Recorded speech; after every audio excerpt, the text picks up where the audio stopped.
आंखों से अरे वो हमारा सही मिलता है से तरह आंखों का कर चलिए भैया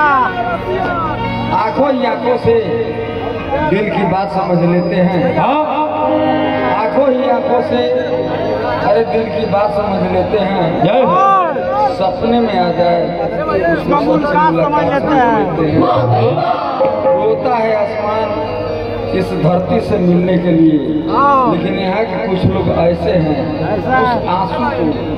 बरसात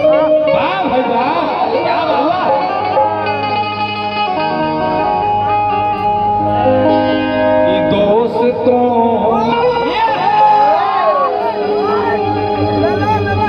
बिहार में बड़ा गठन बा,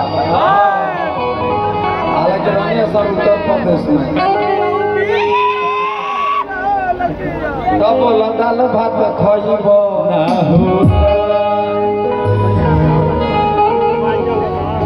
खाना बा अभी खाना बन बा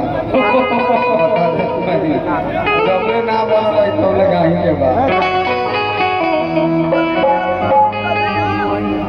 दोस्त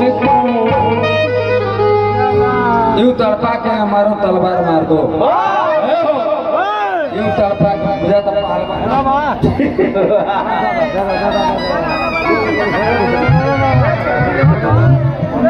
यूं तड़पा के हमारो तलवार मार दो, अरे मारो तो मैं खुद मर जाऊं।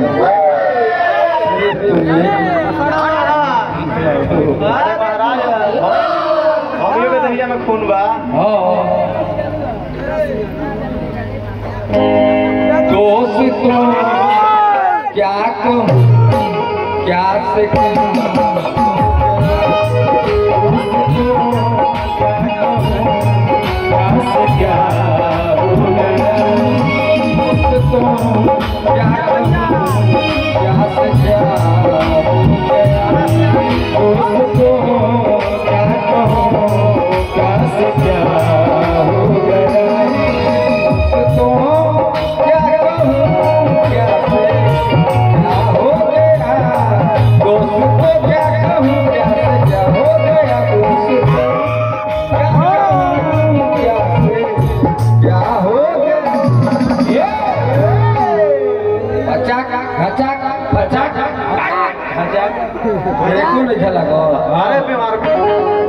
कटल बा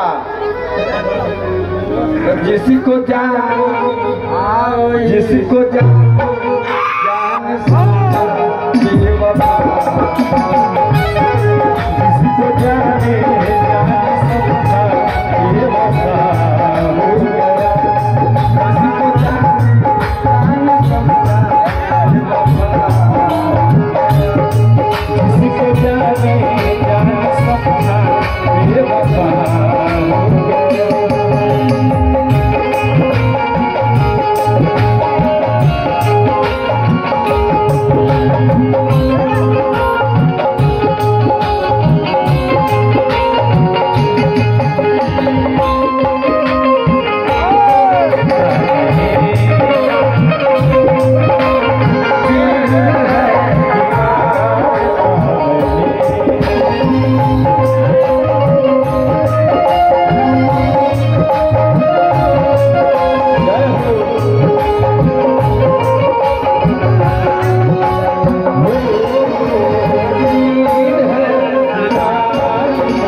बेदर्द है जमाना,